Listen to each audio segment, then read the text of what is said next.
This podcast is brought to you by Rebecca Cassells of the Rising Dawn series. Do you like violence? Do you like smut? Are you tired of the stereotypical novels of werewolf romance out there and want something a little bit different? Then pick up Sparked Revolution, Book 1 in the Rising Dawn series by Rebecca Cassells. Available on Amazon, in Kindle, and paperback. You too can become a sponsor by heading on over to patreon.com/stories, the true and the fictional. Hello guys and welcome to another episode of Stories, the True and the Fictional. If this is your first time joining us, I am Jay O'Brien. With me always is Ryan, who is always living the dream unless his mood has changed. Always living the dream, always positive, always happy. And if it's the first time you're listening to us, why the hell are you starting now? Go back to all of our early embarrassing episodes, all 170 or odd of them, or however many we're up to. But no, our podcast, you can jump in and listen to any episode, but we'd love it if you listen to some of the back episodes as well. Yeah, it'll be great. And remember, guys, to check out our sponsors, Rebecca Cassells and Martin Kearns. They've got some great stuff out. Martin Kearns for the urban fantasy. It is amazing.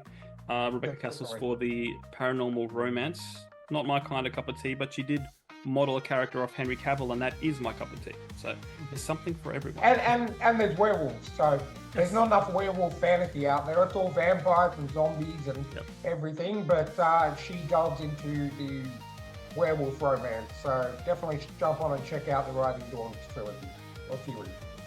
And one last plug for myself. My book is coming out June 1st. Ancora, check it out. I've heard some good stuff from my ARC readers. I was very nervous because no one was getting back to me. I'm like... Oh, it takes a while. Not everyone can be like me and doesn't work and can just read books for a living. Yeah. But a lot of people do work. But I must say, it is a very, very, very, very good story. And so definitely... I'm glad that you're making it more than just one book. So yes, it's a series now. But enough on me. Let's bring in our guest, Cyndi Brec. How are we going? I am doing great. Thank you, Ryan, and thank you, Jamie. And by the way, congratulations, Jamie. That sounds like great that you've got a book coming out here shortly. Yes, it's my third, and I never thought I'd ever write a series, and I was going to write this as a standalone. I knew the ending. I wanted it to be like morbid and dark, like The Road. And then I got to the end and I was like, this character wouldn't do what I wanted it to do. And I was just like, series. It wants to live. It wants to live a little bit longer, right? No dystopian, Yeah. So a lot of fun. But anyway, for those who don't know, who is Cyndi Brec? Well, I am a fantasy romance author. And I like to tell people, especially when I'm working with kids and stuff like that I'm a legend sleuth because I love to search history. I love to twist legends and stuff. And I'm also an avid reader, and I like to turn from reading books into being a books nerd. And so I'm also been blessed to get some endorsements and so forth for the Therans Series from even Teen Magazine and stuff, NBC radio host, and Jonah Saul. I'm just very thankful, but I've written several books in this series, 3 books and for the main novels and quite a few short stories that are prequels that kind of fill in the spaces, but the entire series is completely done. And I'm a mom, I'm a dog lover, and I'd like to say I'm a great wife, but my husband keeps me on my toes. So. Wonderful. We're going to dive into a lot of that. But first, Ryan, let's start these icebreakers, the stories, the true and the fictional tradition. Yeah, definitely. I'm going to start off this time because I think last time you started off. So, all right. So, and just to let you know, Cyndi, we do encourage selfish answers on this podcast. So for the first question, imagine we live in a peaceful world. There's no war, there's no cruelty, there's no violence, murder, robbery, anything. We all live in peace. We're all happy. We all, there's no cruelty to animals, no cruelty to people. So with that in mind, if you could get rid of one thing in this world, what would it be? Honestly, Yeah. political correctness. Okay. Yes. Yeah. Give us more Ricky Gervais. Mhm. Yes. Just you know what? I succeed and I am talented at taking one foot out of my mouth and inserting the other foot. And I jokingly say I taste my toes because I'm always making a mistake. And I genuinely do not try to. I'm genuinely a sincere person, but I am not politically correct. I'm just an average person and just Yeah. happy go lucky. And I can't get all these like norms. I'm like, I just don't get it. You know, the world changes so quick and I'm still trying to catch up with it. So, No, I agree but with that. I definitely used to be a lot like you. I used to worry about who I was going to offend and what I said. And then you know what? I just woke up one day and I'm like, I don't care.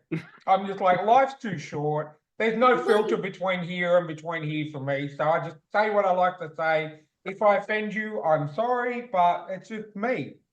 and the world moves on. Yeah. The world moves on. Yeah. Yeah, a lot of the world needs to just have a big hard cup of cement to harden up and just I mean what I don't get about people is you waste so much time being offended by everything, you're missing out on life itself. Like, Yeah. just so what if someone says something to offend me, I either tell them that I don't tell them that it offended me. I either laugh it off or I say something just as offensive. It's just that's the only way to live. Like seriously. I just make the Jamie face.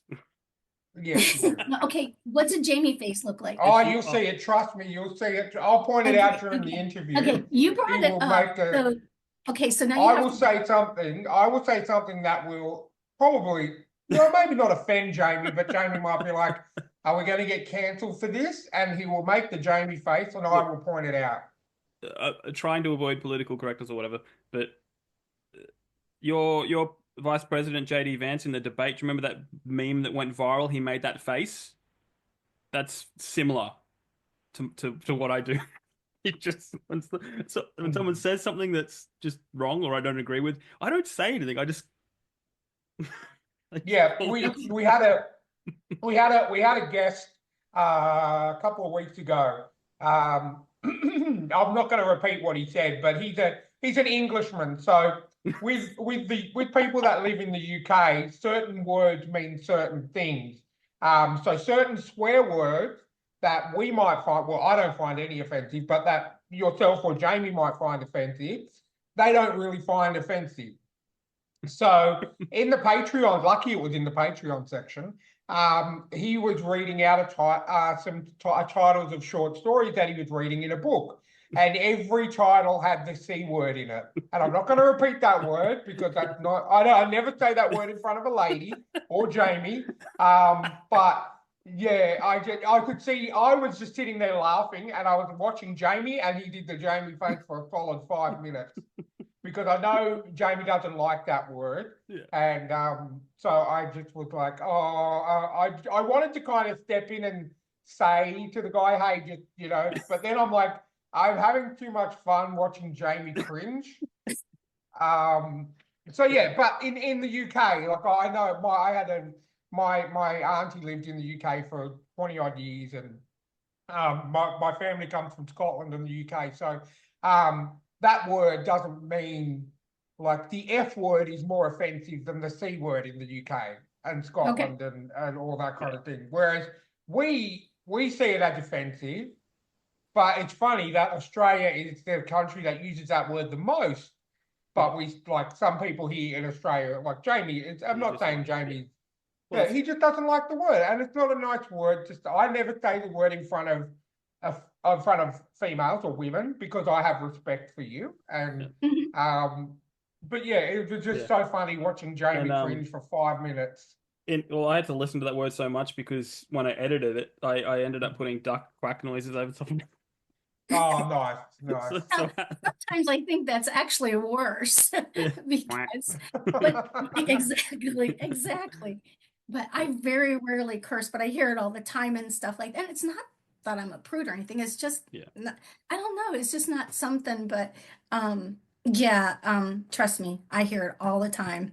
you know. So, but I can imagine what Oh, it was, Jamie's face. I I was can getting to imagine. the stage I was getting to the stage where I was like, okay, this is a little bit uncomfortable for me. And if it's uncomfortable for me, I can't imagine how Jamie was feeling. Well, I can because I was watching him. But So you don't have a poker face, do you? yeah, I was just yeah.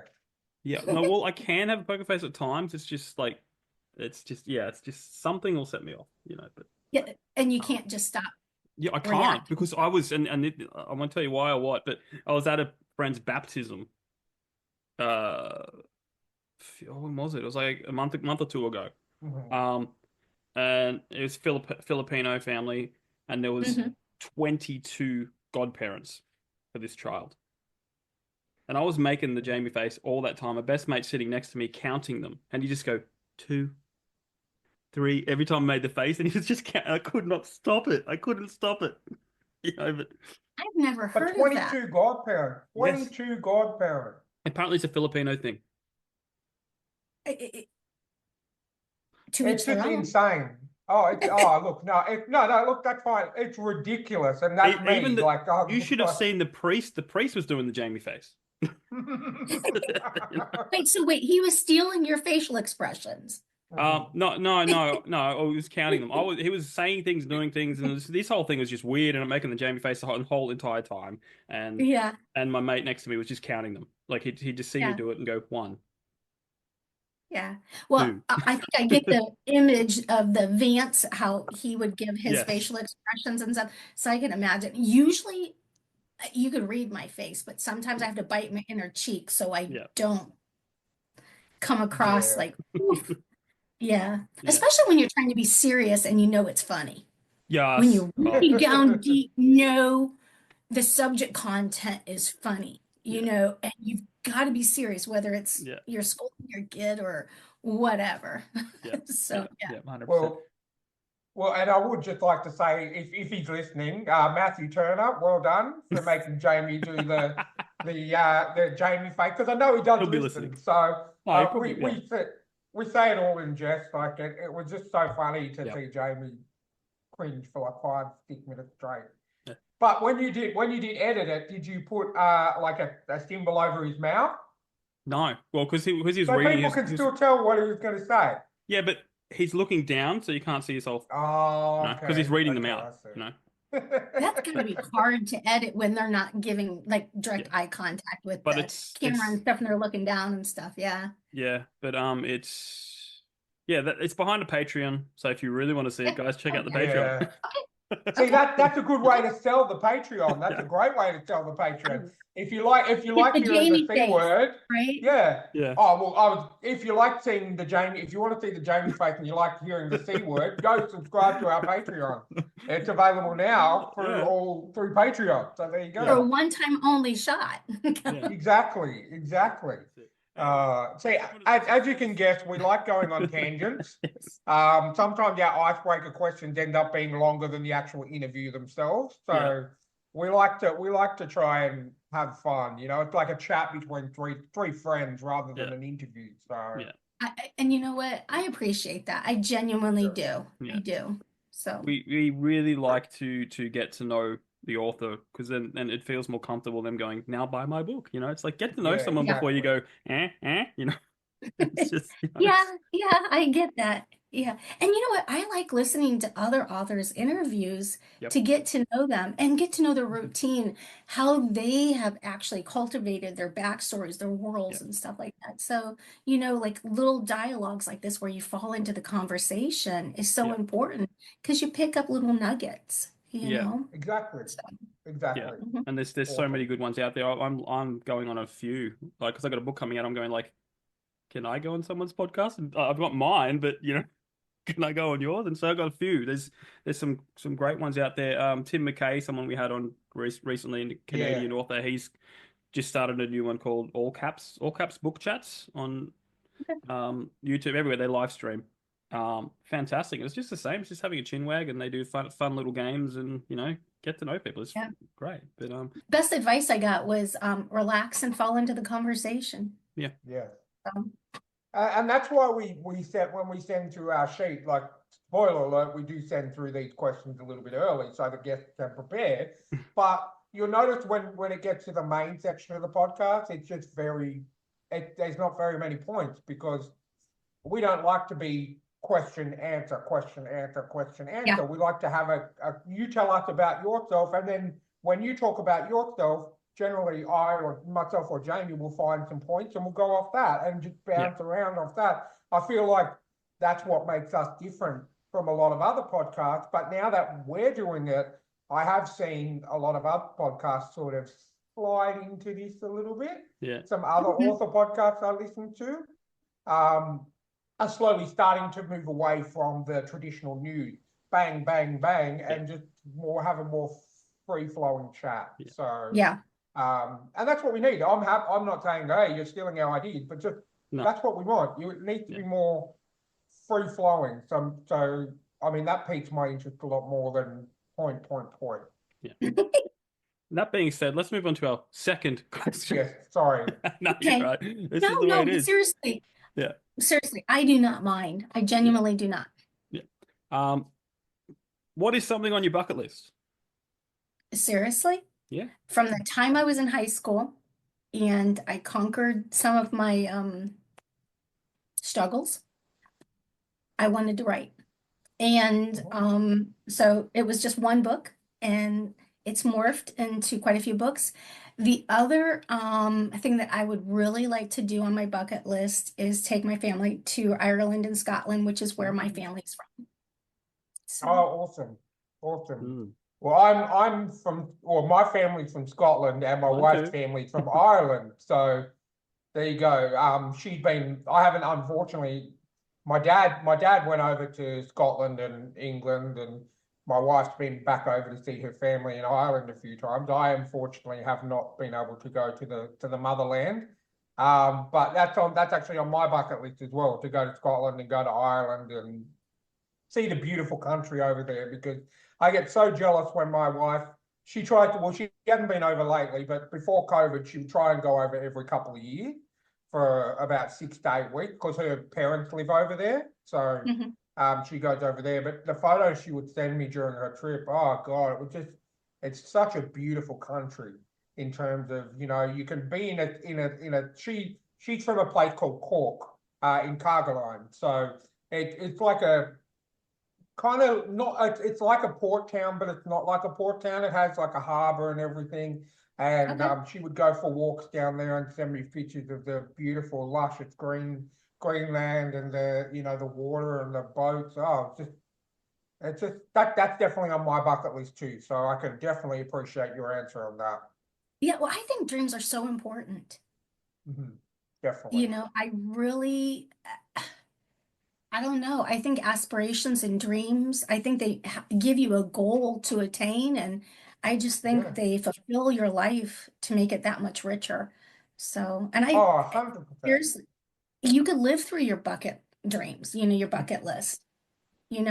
Some people have hundreds of things they want to do and they manage to accomplish it. If I could accomplish 10%, no joke, 10% of what my husband's accomplished, I would count myself a success. I seriously would.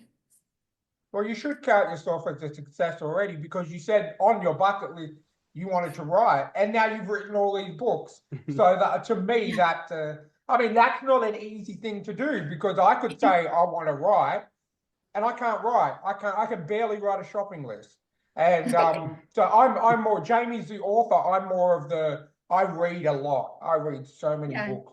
It's not funny. And so I haven't been at work.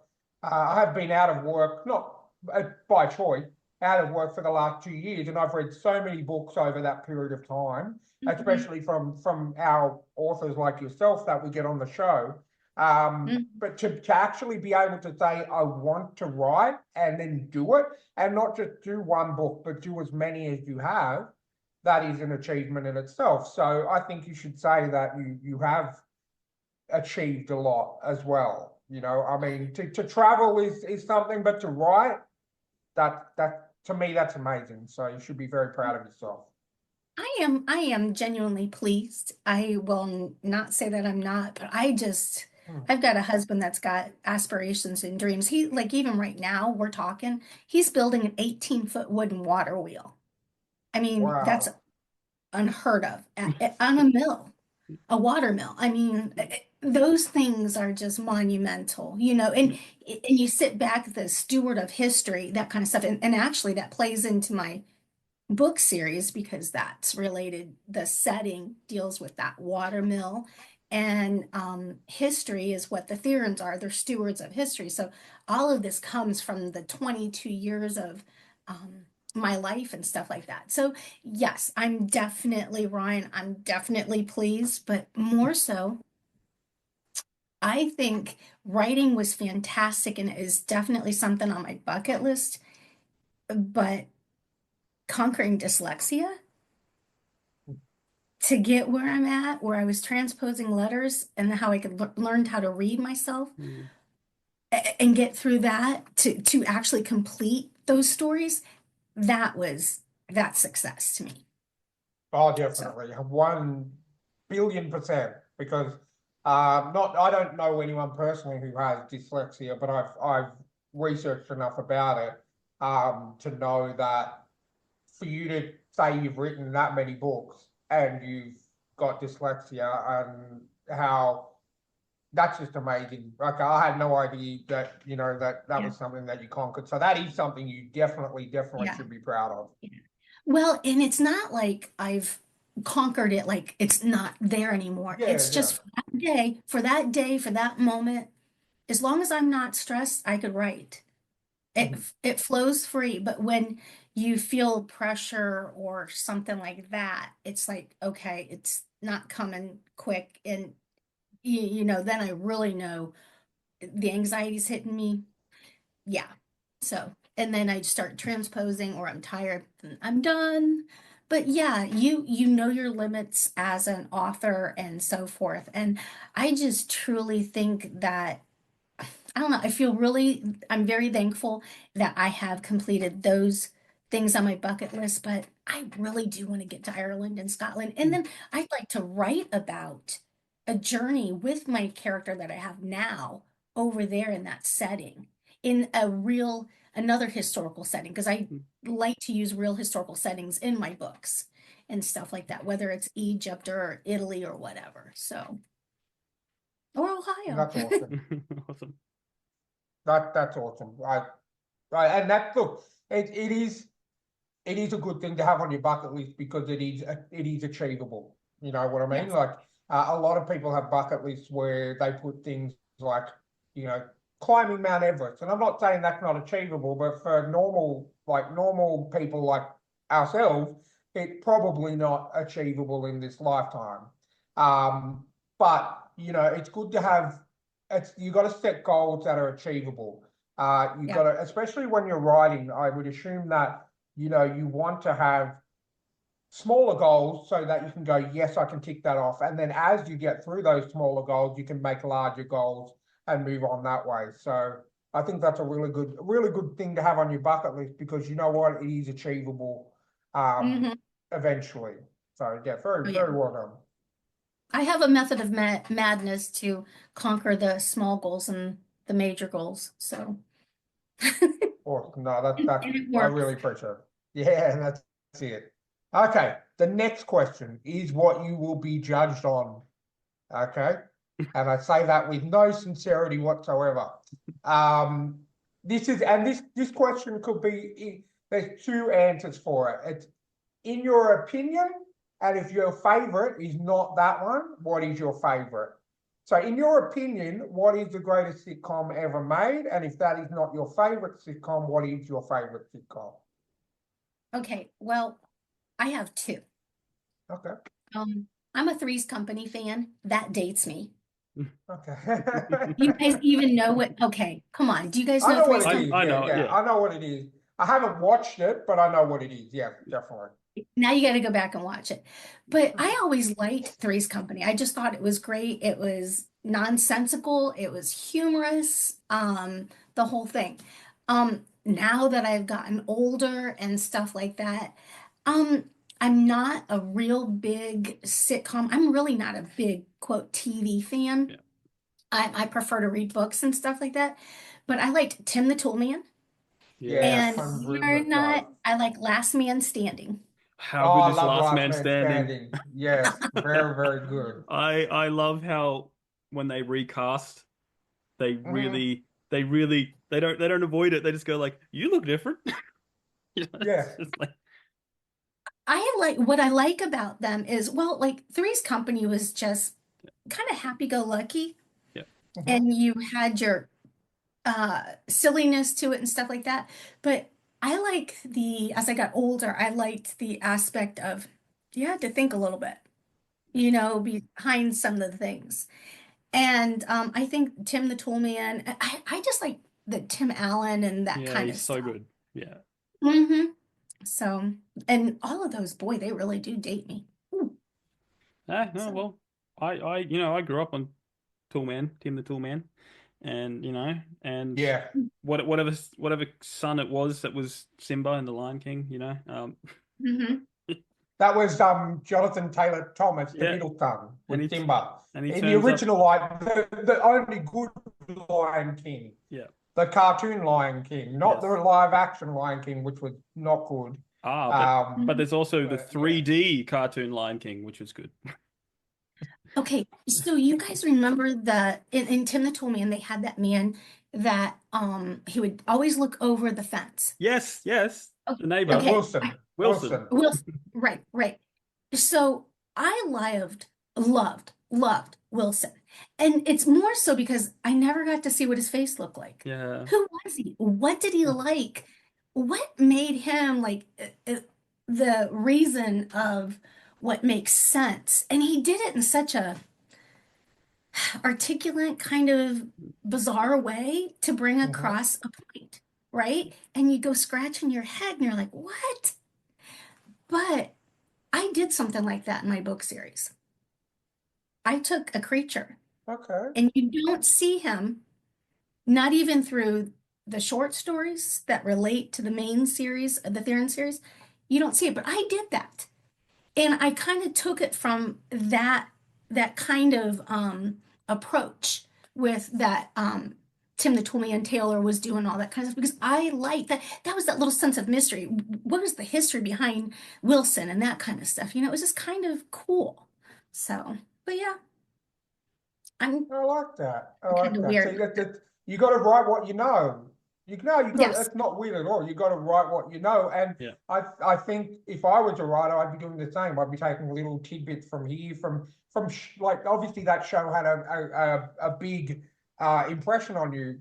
Growing up, and obviously as part of your life. I used to watch it It used to be on over here every Saturday afternoon. I think at about 5:30 or 5 o'clock in the afternoon.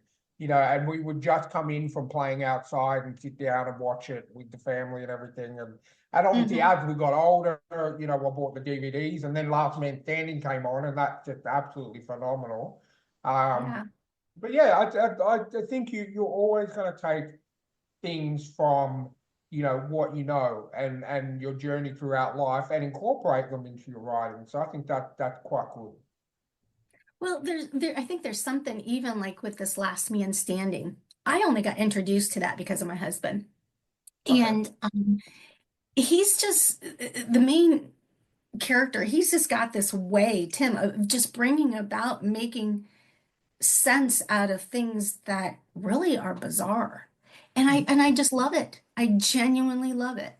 I don't know where you stand on totally, Jamie, on I know you said you like it and stuff like that, but there's just something that those shows really hit a core, of drawing people in, and there's intrigue. Yeah.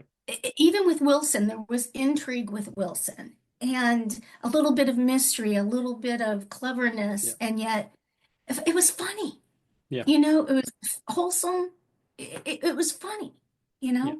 So, I always love intrigue, and I always love like open endings, like not completely yeah. open, but open enough. There's a TV show called Chuck. Absolutely love it, and a lot of people hated how it ended, but it was just open a little bit, Uh-huh. and I loved it. That it just when it was, and this is dating me. There was another show called The Pretender, Look, and I think I've heard of it. and it got cancelled, and the last episode was everyone on a train, and there was a big explosion, and that was it. It's just like you're like they were supposed to do more, but they didn't. Yeah, I get drawn into these pilots and Yeah, stuff like that. A while back, I did, and then they would end up ending those and not carrying those on. And I was like, oh, some of the things that didn't survive were the things that I loved the yeah, most. But I like to write on intrigue. yeah. The Therans series relates so much and based on intrigue and mystery. So, Cool. Well, let's dive on to the fun question. okay. I've got a feeling that your husband may be involved with the answer to this question because if he's building like a giant windmill thing, he may help. But what is your zombie apocalypse plan?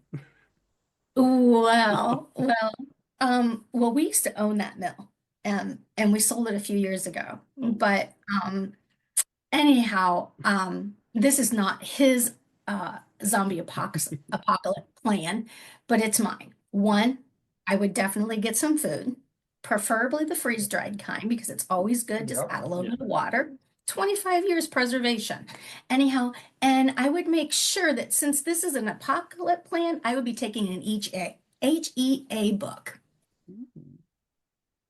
Now, Ryan, do you know what an HEA book is? I do not know. Happily ever after.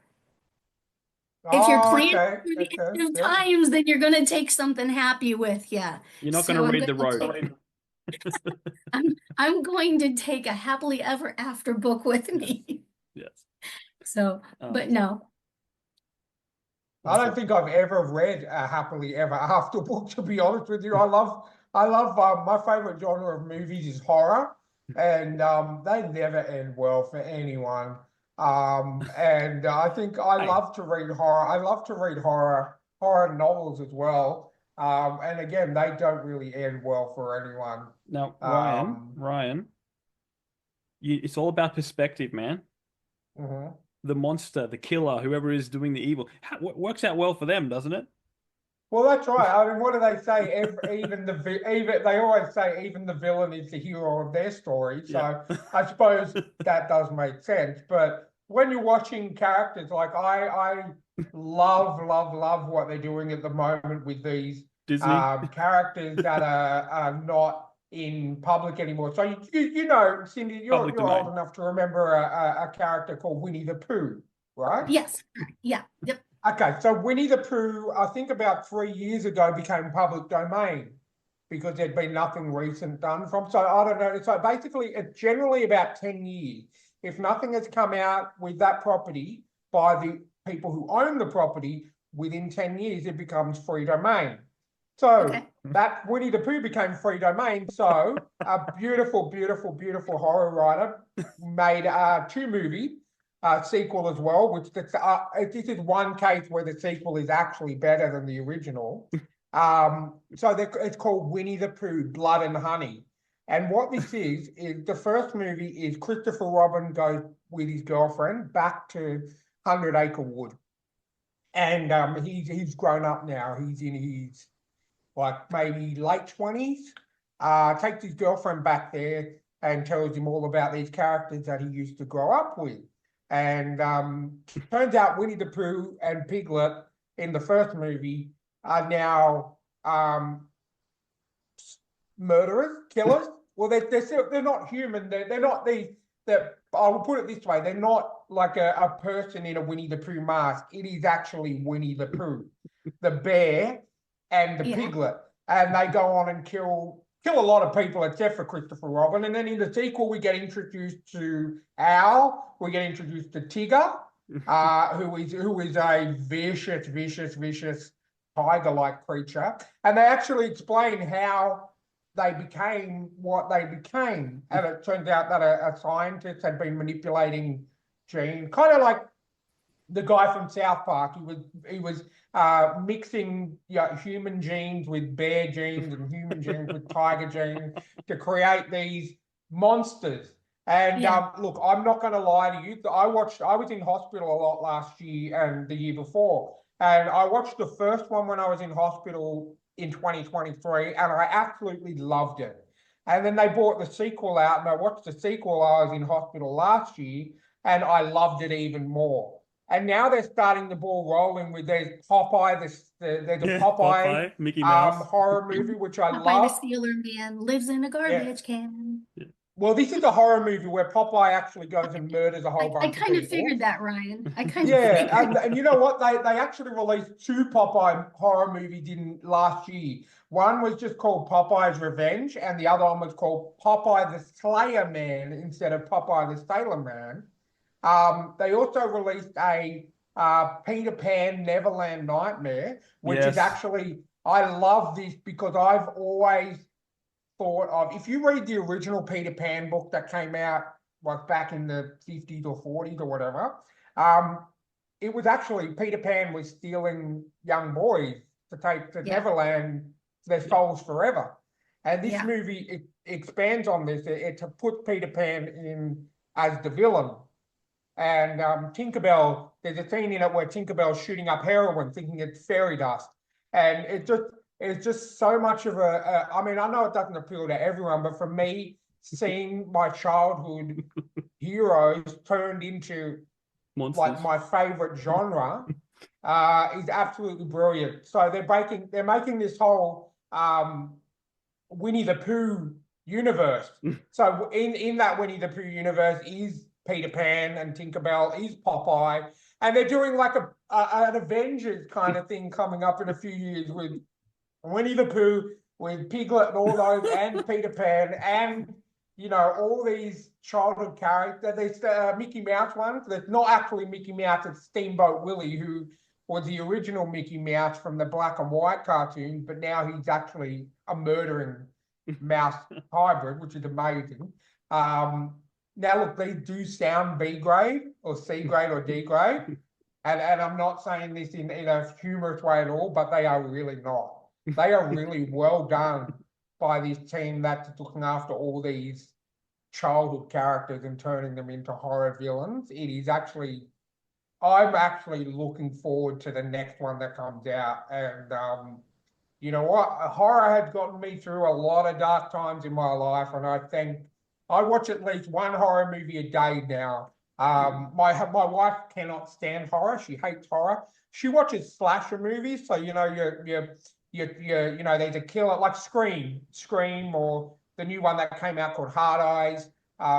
Slasher movies, but she cannot handle horror movies where there's like monsters or possessions or demons or anything like that. So I have to watch those on my computer or when she's in bed. But seriously, if you like horror, check out Winnie the Pooh, Blood and Honey, and Blood and Honey 2. You can stream them both on Shudder, which in Australia you can get as part as Amazon. In America, I believe you can do the same, but it's also by itself. So check them out. My kids a while ago used to watch horror flicks, and it's when I was like 20, I might have watched like the old black and white, the vampires, because I liked black and white scary movies, and I always thought that they were more horrific than the colored, what was in color and stuff. But truthfully, I'm not like a horror fantasy or anything like that. But just out of curiosity, Eeyore in Winnie the Pooh, Blood and Honey, please tell me he was not the antagonist. So when you actually when Christopher Robin goes back to 100 Acre Wood, there is a grave for Eeyore, and you find out Eeyore killed himself because he was always depressed in the cartoons, like he was always a sad, depressed. So they played on that. So Eeyore wasn't actually in the movie, but his grave was there because he killed himself. He committed suicide because he just couldn't take the depression anymore. So that's kind of like a play on his character, because I always remember from the cartoons, he was always sad, he was always down and low and everything. So, I guess they played on that, and there was an Eeyore grave. So you don't see him, he doesn't kill anyone. So your memory of Eeyore will remain intact. Other than you killed him. Yeah. Well, he killed himself, but my thing in the first movie was more like Winnie the Pooh. Yeah, I always kind of thought he had a mean streak, but Piglet Piglet was like the nicest, cutest little thing. And he goes, now in this one, he's got full tusks and everything, like he's grown up. He's got full tusks coming out of his mouth, and he just, the way he murders people, it's so good. So Yeah, but good. those are the ones to be leery about. The quiet, Yeah, shy the ones. quiet ones. I was always drawn to Eeyore, but not in a horror aspect, but like Yeah. in the other. Uh, uh, he just seemed like he always had quiet water mind kind of thing, where quiet waters run deep. I always wondered, like, as a character, what he thought. Yeah, I can definitely agree. I always felt sorry for Eeyore because, I just wanted to give him a hug when I was young. I'm just like, he just needs a hug, and no one wants to give him a hug. Like Winnie the Pooh, why don't you just give him a hug and he'll be okay? But then no one gave him a hug. It was just sad. But if you want to hear a happy Eeyore, watch Transformers, because it's the same voice actor. Is it really? Okay. All you have to do is imagine Eeyore saying Autobots, let's roll. And you can't unhear it. It's like, Autobots, let's roll. It's the same voice, same actor. So the guy who does Optimus Prime is Yep. the same guy that voiced That's Eeyore. Eeyore, yep. Wow. I had There you no go. idea. And we have a store that's close to us that's called Fandom, and I like to go in there, and they've got like all the Marvel comics. They've got a bunch of the Transformers kind of stuff. I have one of my best friends is into all of that stuff, got autographs and everything. I loved watching the shows, but I never knew that. Yeah. Neither did I, and that's very surprising because normally I'm on top of these kind of things. Yeah. So, well Yeah, done, that's kind of Jamie. that's clever to know. Thank you. Awesome. All right, last question before we move on to the good stuff. Okay, so this used to be the Elon Musk question, but since Elon Musk is now in political and doing some questionable things, we decided to change it. So this is Bill and Ted from the old Bill and Ted Excellent Adventure, Bogus Adventure, and then the new movie that came out a few years ago. So Bill and Ted arrive outside your house in a phone booth time machine and say, "Whoa, dude, Rufus asked us to give you a free ride in our phone booth time machine. Where do you go?" Well, first of all, just have to keep in mind, I think it'd be kind of tight and crowded. I don't know that all three of us would fit, but truthfully, I would go to Egypt. Okay. Back when the Um, pyramids were being created, or Whether it's now or back then doesn't matter. I love Egyptian hieroglyphs. I love, I wish I was an archaeologist. Seriously, I mean, bucket list. I would have, if I'd have been smart, I wouldn't have become like a recreational therapist. I shouldn't say that because I love it. I have a passion for helping people, but been a recreational therapist and going on to be a writer. I love archaeology. I love to study the research of different aspects, whether it's even legends and myths. But there is just something about studying history and studying Egyptian history. There's so much around there that we do not understand. And I mean, we think we understand the language because of I'm trying to think of the Rosetta Stone and stuff like that, because there were like three different languages on there, so it was like all written the same, and so archaeologists were able to transcribe that. But there's just so much we don't know. Yep. And Stargate, that movie, I loved Stargate. What? I love Yes. it. I Yes, love it. yes, I love the whole yes. series. I love MacGyver. Yes, yes. But even the movie when the spaceship came down over the Yep. pyramid, I mean that was just like whoever came up with that was Yeah. just like it was stellar. It was fantastic. And I'm not like a science fiction quote fan, but I kind of got a science fiction-y vibe to my book series, and it's because of diving deep into history and stuff. Yeah. But I'll tell you, I loved Stargate. I still do. Sometimes I'll just rewatch it, Yeah. I'll just get on and rewatch it. I don't know, there's just something about it. Yep. And you know what? I have to say, it's kind of scary, especially when you add the music to it. Yeah. I mean, at least scary for me. Maybe not Ryan. I mean, we're not dealing with monsters necessarily, but can you imagine the power that one alien held, Yeah. you know, in that Stargate, the movie. I'm not talking the series Yeah. necessarily. But I mean, that's intense, Yeah. you know? Anyhow, now that is intrigue, and that's Yeah. what I like. I'm driven by mystery and intrigue. You might be driven by horror, but Ryan, but I love mystery and intrigue. Yeah. I'm a National Well, Treasure kind of girl with yeah. a Stargate vibe. How's that? Nice. Well, I will definitely get on board with National Treasure. That is, in Nicolas fact, a Cage. national treasure.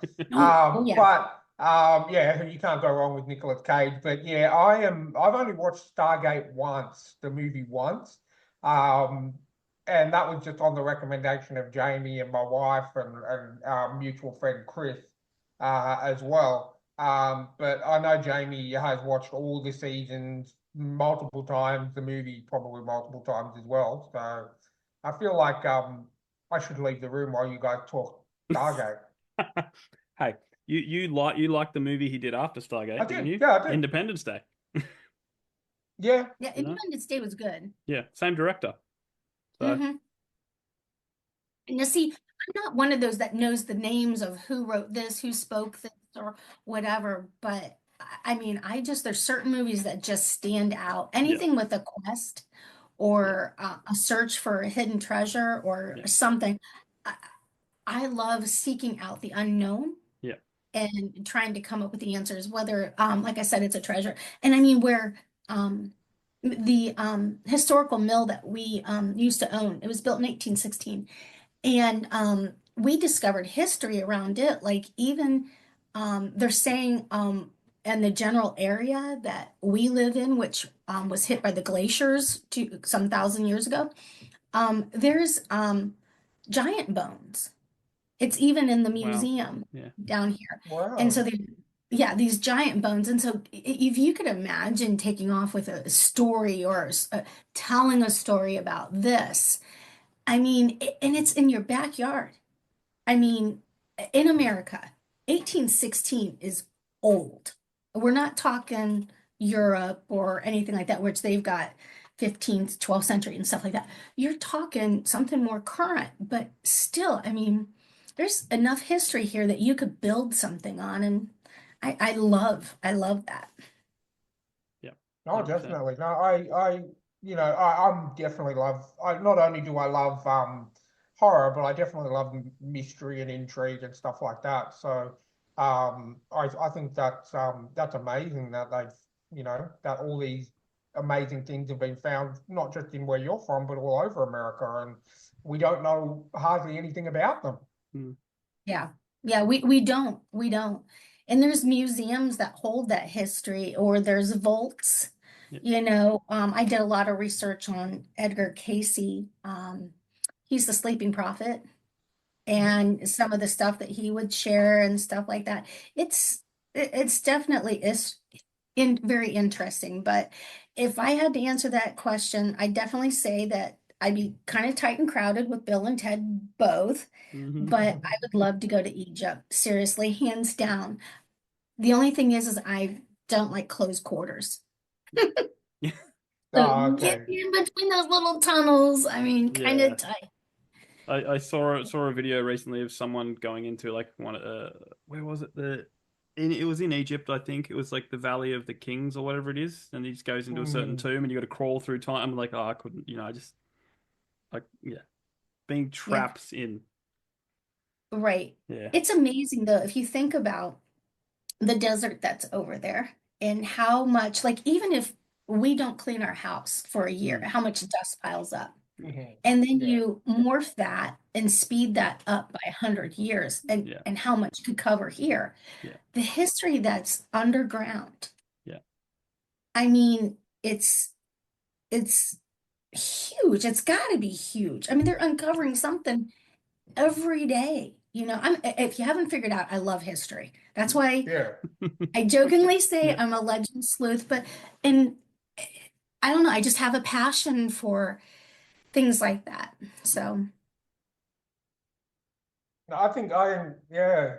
But I think, and look, you know what? That's one of this is one of my favorite icebreaker conversations because, like we said, we set out 5 questions. You think, oh, that'll take about 10 minutes. But no, it takes about 45 minutes to 50 minutes because we like to go on tangents. And like we said, we like to get to know about you.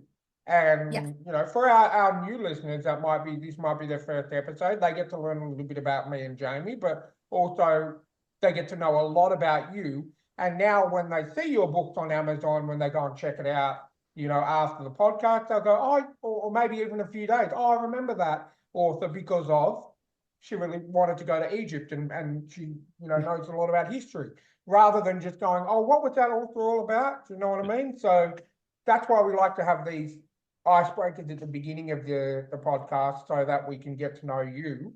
Yeah, and I appreciate And it. now, no, that's totally fine. That's what we're all about. And now we get to dive into the journey of yourself. So This podcast is brought to you by Martin Kearns and the Valor of Valhalla series.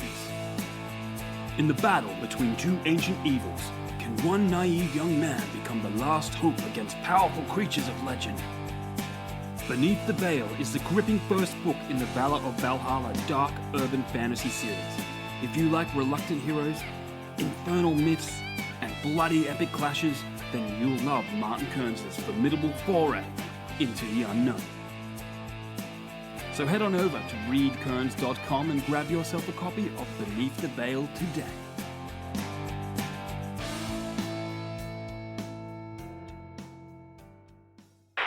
if you want to start by taking us on your writing journey, when did you begin to write?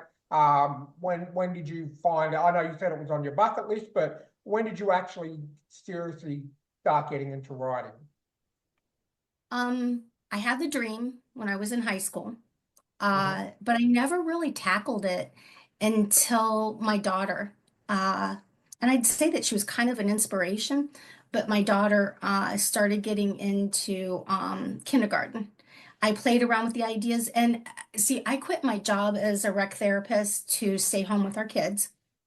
And then I also helped with my in-laws because I was blessed to have the best in-laws. And with that, when I had downtime, I wanted to use it effectively. I wanted to do something that would nurture and also that was therapeutic. And writing had always been therapeutic. So with my husband's encouragement, I joined a local writing group that I'm still with 15 years later. And Wow. they have been, yeah, seriously. They have been the one of the best things outside my husband, my family, and my faith. They have been one of the best outstanding groups that I have ever been with. So I joined them. They've been a big support. It wasn't, I wrote my series and then I decided to pitch it to literary agents and do the querying and stuff like that. And I had some nice positive feedback. I never was one to like think, oh my gosh, I got a rejection letter, which I got plenty of those. But it was more as a redirection and not a rejection. Mhm. And I was fortunate. I was at a conference, and this was right on the onset of COVID. And I went to this conference, built this rapport with this person. Fast forward a couple years later, because I was finishing writing the third book, because my family's always come first, my faith and my family. And that I was like, hey, you know what? I'm ready. I'm gonna query hard and stuff. But when the querying got done, because it wasn't going anywhere solid, I was like, you know what? The indie route's got to be my route. That's where I got to be headed, right? And I've seen some really good, successful authors do really well. And I was like, all my books are done. I could sit back, market it and stuff. Boy, marketing's another platform, a learning curve. Yeah. But out of the middle of nowhere, this agent got a hold of me and he said, Cyndi, I want you to sign. I want to sign you. I was like, what? I mean, like everything dropped, mic drop. Yeah. And because I'd had a relationship with him for a couple years, he knew my material. And so I was like, okay. So I signed with him. But because of the COVID, because of the world changing, the shifting the sands in the writing industry, and I had some nice solid bites with publishers, but he closed his doors Still to this day, though, I don't ever regret signing with him because it allowed me to get endorsements on my own. Mm. It allowed me to do some other things. I was fortunate to get a publicist who then she got Teen Magazine and the Midwest reviews, which Midwest reviews are really hard to get reviews from. So I just feel very blessed. But ultimately, in the end, my writing journey has been like a roller coaster.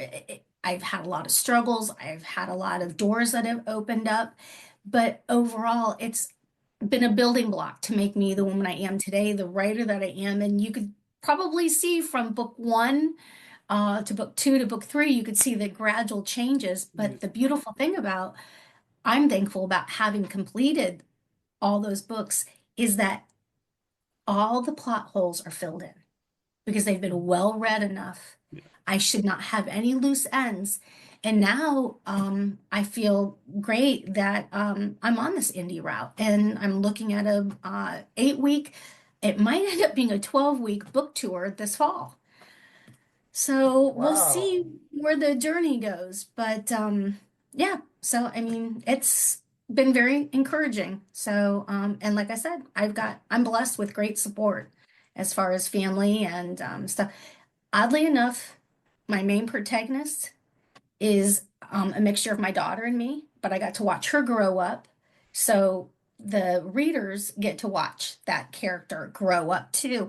And my son's a martial artist, two black belts. And so he helped me with choreograph some of the main scenes in the last book. Because I mean, there's there's some intense scenes and not typical scenes either.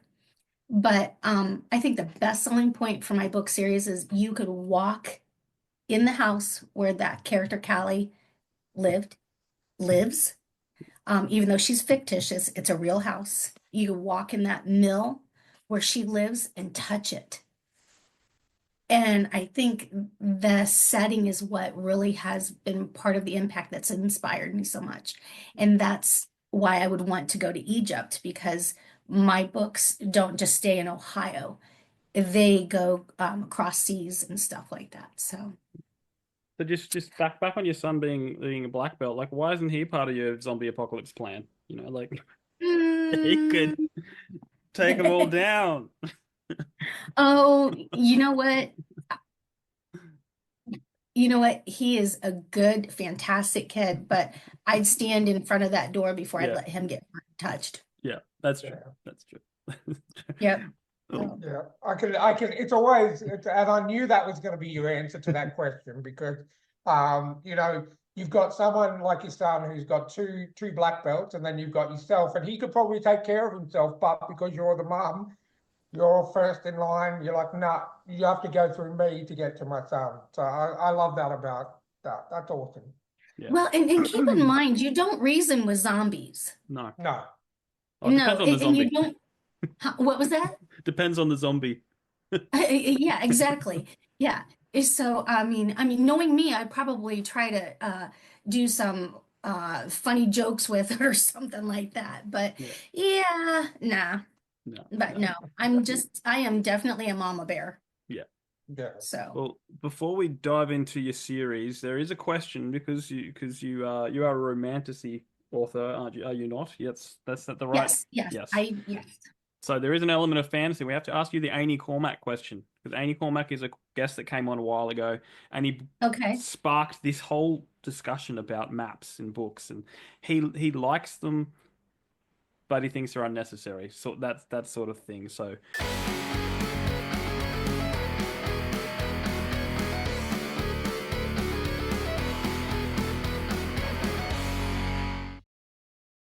Maps in books, yay or nay? I'm definitely a yes. And this is the reason why. Okay, so we had talked previously about how we stay on task with small projects and big projects, right?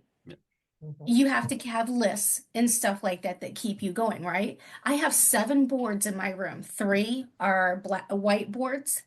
They have the smallest tasks to the biggest tasks to also the book launch, all of this. So I could stay on task. A map is in essence how an author stays on task with their story worlds to where they know where they're going, what town, the distance from that town to the next town. If they're saying that they're going out west to Timbuktu, and yet in your story you're saying east, Yeah. I think it adds a lot of realism to a story. If you, as an author, have that map in there, somebody could just flip the pages if they don't want it. It's like through a sex scene. You don't have to look at a sex scene, read a sex scene. You could just flip the pages. But truthfully, that map adds an essence. And this is like, that's a map right Yeah. there that I have already designed. You know, I'm a strong believer that maps add authenticity, they add that realism, and it also helps the author stay on task to where they're writing and they're staying within the framework, the mindset, and the creativity to keep the story moving. Did I answer your question? You did, Yeah, yes. Because definitely. I didn't put a map in my next book, Ancora, but I used one so I could map the journey. You know, I don't think the Yeah. book really needed it, but I needed it to figure out, you know. But what about this? Okay, so there's something, I mean, you give your reader a story, and you know how like all these books now have to have these painted edges and Yeah. oh, it's pretty and stuff, but does it add to the context of the story when you open that story up? Not necessarily it's pretty, it's like it's like a beautiful kitchen, right? But when you open the story world up and you could see, hey, for instance, the dagger that was used Hmm. to deal with a situation, a treasure or something like that, or the codex or something, that adds something. So whether it's an illustration or whether it's a map, those little things really add, or even pictures. I know a lot of authors lately are putting in illustrations and pictures. And book two, I'm just working on the cover art for that because, like I said, I have the book completely done. It's polished, the words and everything. But I'm just now working on the cover art. You have to make sure that those things are authentic, they're real. And why not put a map in there when it lets your readers know that you just didn't slap this together? Yeah. You put your heart, your soul into it to make it a believable world for them. And especially, okay, so most sagas, series, they're only dealing with one world building situation. I'm taking people from the human world into the Theran world, to the lore, everything, to a total different one that just is mind-boggling, you know? And then I'm writing, hopefully working on a standalone right now that will morph into something more. But you have to give your readers something tangible. And I think personally, maps do it.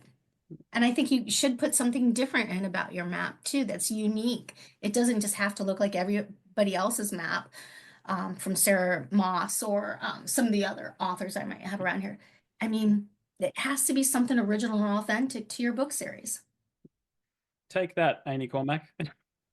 Yeah, no, I definitely agree with you on that situation. I grew up on fantasy. I loved my fantasy, you know, Lord of the Rings is a big influence, but also my grandmother used to read a fantasy author called David Eddings. He's not as well known, but she got me into reading. She would give me his books to read, and there was a series which I've talked about on this podcast before called the Belgariad, which was 6 books, essentially turned into 12, about, you know, a hero's journey, about a young boy who ends up, you know, fighting all these things with his famous aunt and grandfather, who were these famous sorcerers and sorceresses. But what I loved about that book is David Eddings drew a new map for each book, because each book took the character to a different part of this world. So it wasn't a huge overall map. It was just a map of the areas that they were visiting in that particular book. So it wasn't too overwhelming by like, here's the whole world, set in a place called Sandaria. And here's the whole world of Sandaria. here's the section that we're going to be looking at in the book.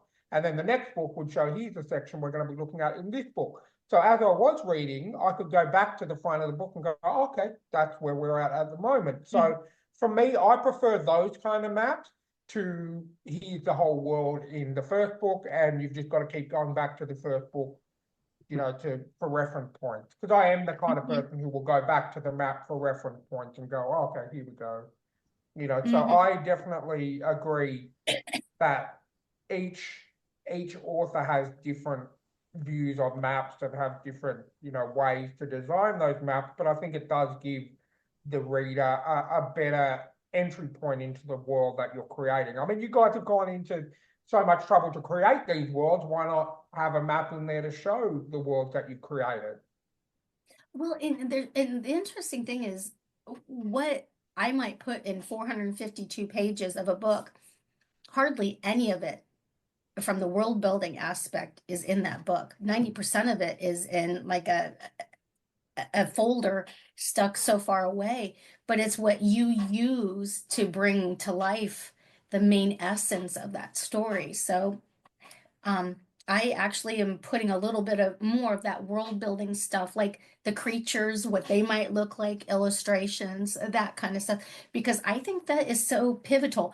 But like how we talked about Wilson, right? I'm not letting the reader know what the creature is right now. Even in the prequels where the creature shows up, I'm not doing that. And there's a true story. There's a true story how it, not that the creature's real, but there's a true situation on and happenings on why I created that creature, and I dive into it and share that. But I think it makes a story so much better when you can have those illustrations. And I know it's recent. A lot more authors are doing that because they have these ideas in their head. And whether it's like we're talking about maps in books, but whether it's a map of how that person looks or something like that, or the creature looks, it just, I don't know. I just think it adds so much more to it. So at least, I don't know. And at the same time, I could say that I don't want to know all the looks of a person and stuff like that. I don't want to be bogged down with 100 maps at the front of a book. One map that's very detailed is fine. No, I definitely agree. Now, because we are the king of tangents, I'm going to go back to something that you mentioned, which is generally a question I do ask the authors when they come on, because I grew up on comic books, so I'm a big art guy. I'm a big, you know, I love looking at things that make me go, wow, that's how I use my imagination a lot, but I love the comics where they can visualize that. I have been on Amazon earlier on in the chat and checked out your books, and I really like the covers that you've got for your book. I love the way they're designed. I like the way that you know, kind of draws you in, and that's what covers are meant to do. Covers are meant to get the person to pick the book up or on Amazon in digital form to read the first chapter, and then the story will keep them hooked. So with your cover art, is that something you've designed yourself, or did you contract out someone else to design those covers, or is it the same person that does all of your covers? So if you could just talk about your covers a little bit, that'd be great. Okay, so have you ever heard of the saying that you're a mood reader? Yep. Okay. Yeah. Okay, so not only am I a mood reader, but my book covers, I want to reflect something related to a mood. So in one of the in Scarred Legends, that book cover I chose because it added intrigue. And the Scarred Secrets is all about her, and now these are the prequels. Scarred Secrets, the reason why I chose the key on that is because it's unlocking her powers. So there's kind of a mystery element. Seriously, yes, I conceptualized each book cover. I'm very much driven by text font book covers. I don't like objects that are so like in your face. I like the font to be what's big, what's up in front and center. And then I like not the text, the title, excuse me, that I like that big up in front. But the objects that I choose have to be mood driven. Intrigue. I think keys that are looking ancient looking, kind of like Arthurian or Atlantean, that kind of thing. In a modern day world, you've got an ancient key. What's the relationship there? And that prequel is 70, 80 pages long, and it's written in first person as if it's a journal entry, kind of like the vibes of a Diary of a Wimpy Kid. It's all driven on that intrigue. But this most recent one that just launched here in January, which is the first novel in the Therans series, Eyes. Yeah, I can see that. Are I'm looking at that right now. That's really, I like that. are like they touch the soul. But this book was her discovering who she is. She's a girl with visions, but not necessarily the visions that we would see or how we would weld them or how we would harness them. And in some relationship, they're kind of like a real kind of situation for me. Um, it's then that's how I don't know, I just come up with those ideas differently than most people. I kind of come up with the idea and then work with the illustrator and we go back and forth on things like that. And a lot of the times I get feedback from my group, but the two things that steer me a lot are intrigue and emotion. I think, especially when you're trying to target the young adult audience, they're driven by angst, they're driven by mystery, they're driven by emotion. They're very much mood readers too. This works today, this doesn't. And they want things short, but a lot of times, hey, can't give it that way. But I definitely like to write and read books that have really great covers. And that's why I came up with those images. Well, I really like you can tell without even putting on the cover that it's a prequel, you can tell those three books are all connected because like in looking at it, I would say you've got the key on the first one, you've then got the mask on the sorry, I do apologize. I'm going back to it now. Scarred Life has the mask, yeah. Correct, yeah. And then you've also got Scarred Legends, and that looks like I'm just trying to make out what's that on the front cover of Scarred Legends. I'm nervous you caught me off guard, but I forget.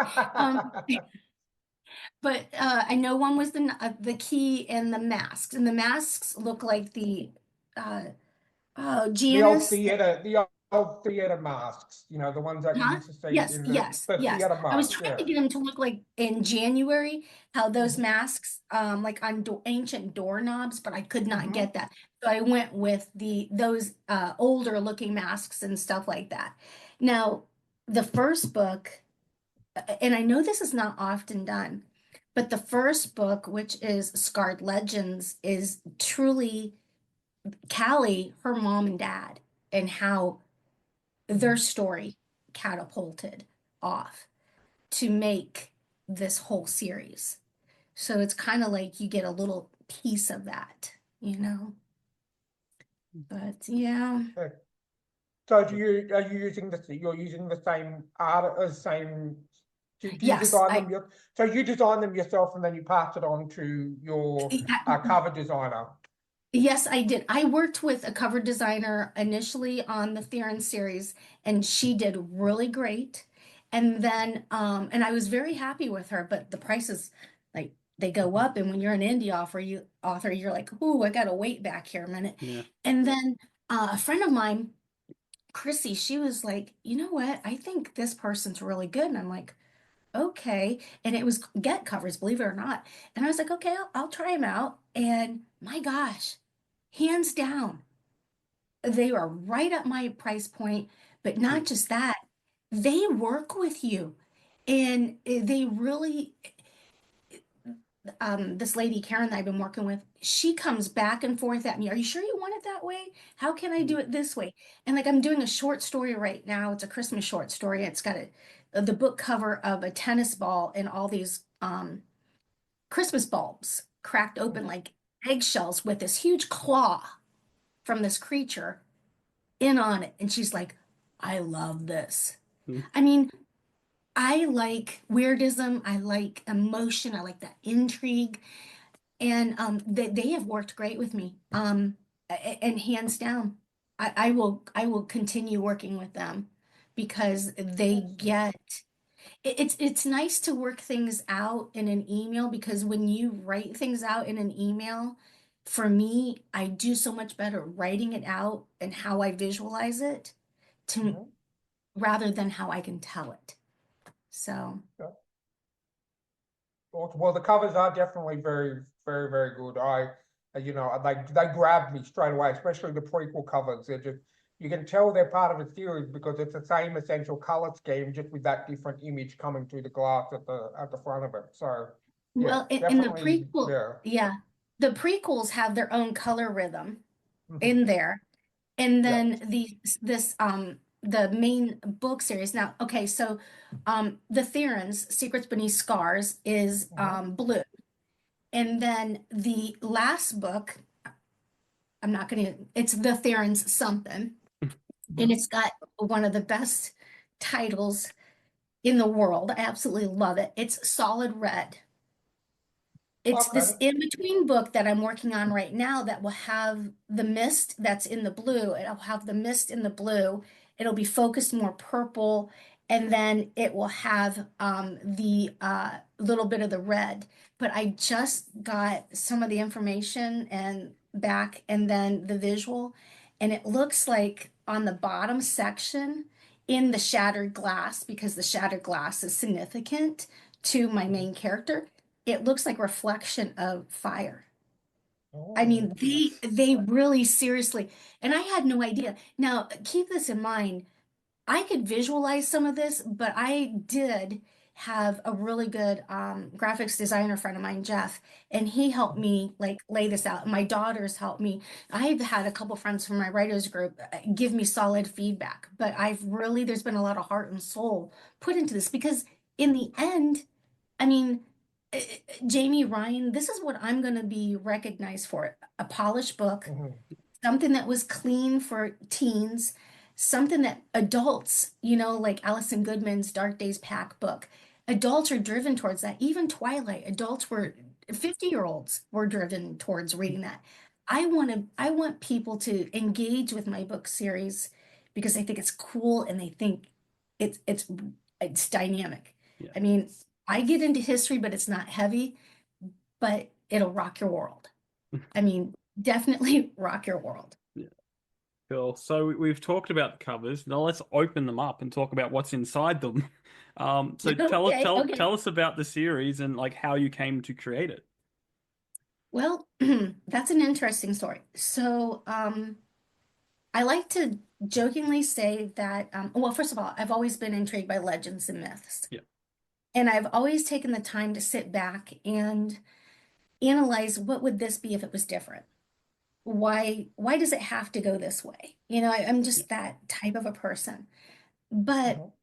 so when in my time when my kids were growing up, I started coming up with this character, and ever since then, her name's always been Callie. No change in the name. Her name's been Callie. She would stalk my thoughts. I'd be riding in the car and I'd have to say, okay, Erica, which is my daughter, I'm like, please just text this and send it to me. But I would see these like choreographed scenes in my head. It would start out like the motivation, the dilemma, the cliffhanger, and it would roll in story film format, and I'm like, okay, and it would not stop until I wrote it down. So I'd have a notebook by my bed, and my husband got to the point, Cyndi, turn off your flashlight, because I'd be like, there, and no joke, I would be.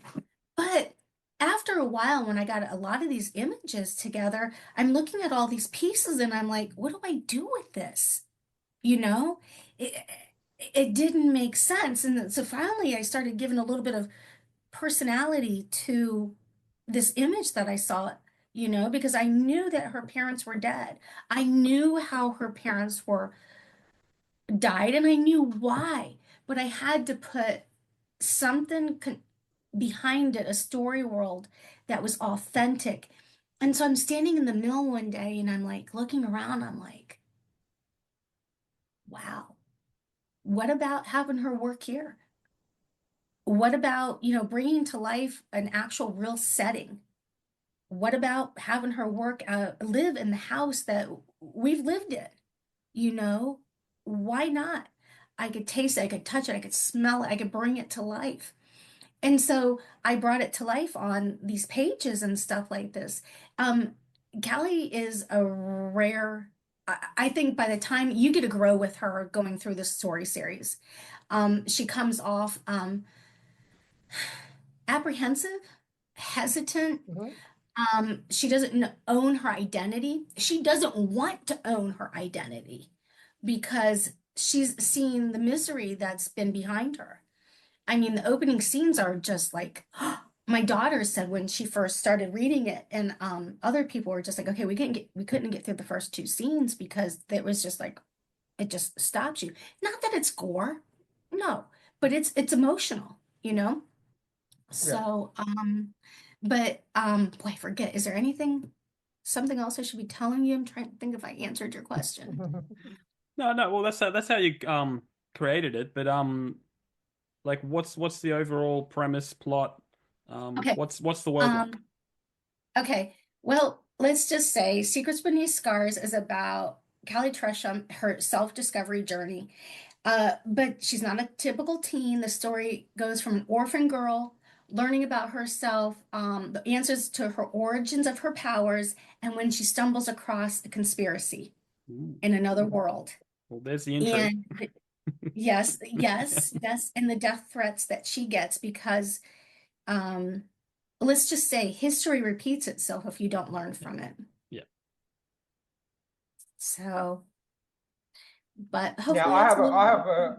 I have a question for you, and this is based on a previous guest that we had who wrote romance, and I liked it. So I've already got the first book of your series because I always like to read read the book of someone that we talk to because I feel in the chats we get to know you, and I feel like I know you, so I want to read what you wrote. Okay. It's very rare that I don't actually finish a book because of whatever reason. But and with all due respect, and Charlotte, if you're listening, you are a fantastic writer. But the book was a little bit too spicy for me in terms of romance and there's a lot of sex scenes and quite intense stuff. So how spicy is your book? I thought you said you read it. No, I've got it. No, I've got your book. I've got your. I Okay, what I okay, do is when I talk to the authors. Usually within the right, first right. 15 to 20 minutes, I get your book, and I have gotten your book, but I Live. haven't read it yet. Yeah. Live on interview, I have your book, but I will be reading it. But I don't want to like I generally I can deal with a little bit of a spice, but if it gets too much, I don't know. It's weird. It's like when you're watching a sex scene with you in a movie with your parents. It's kind of awkward. And even though I'm reading the book, I feel like I just get a little bit awkwardish around that kind of stuff. Yeah, it's clean. I do Okay, not write perfect. sex scenes in my book. Oh, It was one of those things that as I was writing, and I was like, well, gee, if and I know I could write a sex scene, but I don't want to, you yeah. know, because I mean, gosh, that would be so embarrassing to have your children read a sex scene. Yeah. But I did, it's just not my style. Yeah. But the one thing I will say is this romance, I wanted it to feel real. I wanted Yeah. it to feel heartfelt, like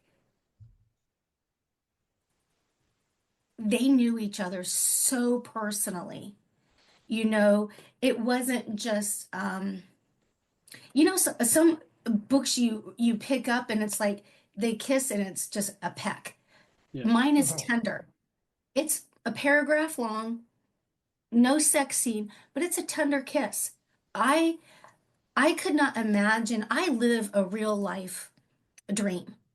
I am married to the most real husband, the most authentic man, the most fantastic husband.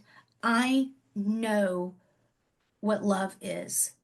It's not just because I walk my faith and I love my Lord, but I know what real love is. And I wanted that to come out in this story about these two characters. And I mean, Tristan, my main character, is is an essence of the depth of my husband and the stoicness of him, because my husband can be kind of stoic, but he's really not when you get to know him. But I just love that realness about Callie and Tristan, that there's something so passionate, real, without having the sex or anything. Yeah. They have a chemistry and stuff. Now, it's interesting because Zara Miller, fantastic book reviewer from Teen Magazine, she was almost like you could separate the romance from the story because the story could seriously stand on its own. Mhm. She said, that's how good I wrote it. Amazingly enough, there's no way that this story could have ever been written and carried itself unless it had the depth of that romance, especially into book 2 and into book 3. I have pushed the limits, and that's one reason why Jonas picked me up, I believe, was because I pushed the limits when I wrote things, not sex, of course, but the limits on emotions, on intrigue and stuff like that. And I think that is what I hope people, when they pick that book up, they will see. So no, you won't have a problem. You won't turn blush red or anything like that, reading anything. But I hope that when you do read a kiss scene, you will actually look at it, wow, they are tender. That's real, you know? And Definitely. to add to that, the realness of this book, a lot of books out there that are written now are there's no parental guidance. Mom and dad aren't there. Yeah. Mhm. Really, come on, that's not real in life. You know, maybe some parents are MIA, you know, but in reality, that's not real life. And when you add that parental figure, even though it's not her parents, it's her grandfather, that only adds that much more tension to a story world that's fantasy related, that's dealing with conflict, tension, everything like that. So that only adds that much more intrigue. So anyhow, yeah. So, but no, you could read it without any fear that your ears are going to turn red. No, I appreciate that because, as I said, as much as I really did love Charlotte's writing, it was just a bit too spiky for me. And like that's not to say that it's not a great book. And there are a lot of people out there who love those kind of books, and I'm sure she A has lot. plenty of other people read it. But I definitely will be diving into your book. Would you recommend that I read the prequels first or start with the main book? That's the interesting thing. Everything, because like I said, I took the time to write a lot of this. The 3 prequels and the 3 books were done before I launched. You do not have to. Mhm. You could pick up book 1 and not even pick up a prequel and know what's going on. The Okay. nice thing about the Okay. prequels is, like I said, her journal gives you a little taste of who she is because it's her writing that story. You know what I mean? It's her Mhm. diary entries and stuff. Scarred Legends is about her parents, which definitely. So the first book is more in the human world. The third book is the second book is in the Theran world. Okay, but you don't have to Mhm. read any of those at all. The prequels, you just pick up with the book and just move on. So I think it was Okay. cleverly written. And that's what I think is really good because if you know get people who are reading the first book of the series and want to know more, then they can go, okay, well I've now got 3 prequels that I can read just to get a bit more of a sense of these characters. So definitely, I love the fact that I'm not going to have to I probably will read the prequels, but the fact that I'm not going to have to in order to understand what happens in the first book. So that's Yeah. really good. So I yeah. will tell you the amazing thing is that each book is different. Like book one is kind of like a high school setting with mystery and world developing around it, hidden world, hidden society, hidden powers kind of thing. Book two Uh-huh. totally blows you away because it's a total different historical setting, and it definitely dives into why Therans are stewards of history in the history that they have to uncover related to conspiracies. And I mean, there's some blowout court scenes that would make you just like, let's put it this way, the court scene in book two took me almost 4 months to write because I had to study how a court scene's done too, you know. But Yeah. I mean, and then you have to put the richness of those twists, those turns in there. So, but yeah. Cool. Awesome. Well, I think now's a good time to dive into the Patreon. So for those who aren't Patreoning, let our listeners know where they can buy your books, where they can follow you and stay up to date with everything you do. Okay, I was originally wide and everything. I went to KDP Select, but you can still buy everything on Amazon and paperback. And like I said, I'm positioning to where I'm doing the book tours and stuff like that this fall. But Amazon is the spot. It's also on Kindle Unlimited I'm a Kindle Unlimited fan, so the first book is actually out on Kindle Unlimited. So if you are a Kindle Unlimited fan of ours that listens to our podcast regularly, you can grab book one through Kindle Unlimited. So, and I believe you guys get paid per page that we read. Yeah, So yeah, on that's Kindle the way I Unlimited or something like understand it. that. Yeah. So, Yeah, yeah. And you know what? I will just say this. If awesome. anybody reaches out to me, they could reach out to me on my website. But if they reach out to me, I do respond back. Yeah. And I do have Legends, Myths, and Lies newsletter. And I have a good subscribership there. And you know what? I put weird things in there. Legends too. But that's why I disclose a lot of my stuff. Sweet. Well, let's dive into the Patreon and have some fun questions.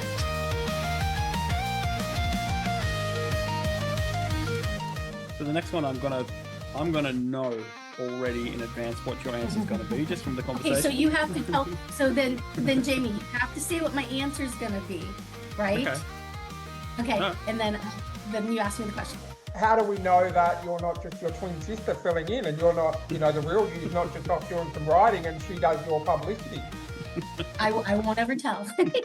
The originality is in a lot of the indie author books.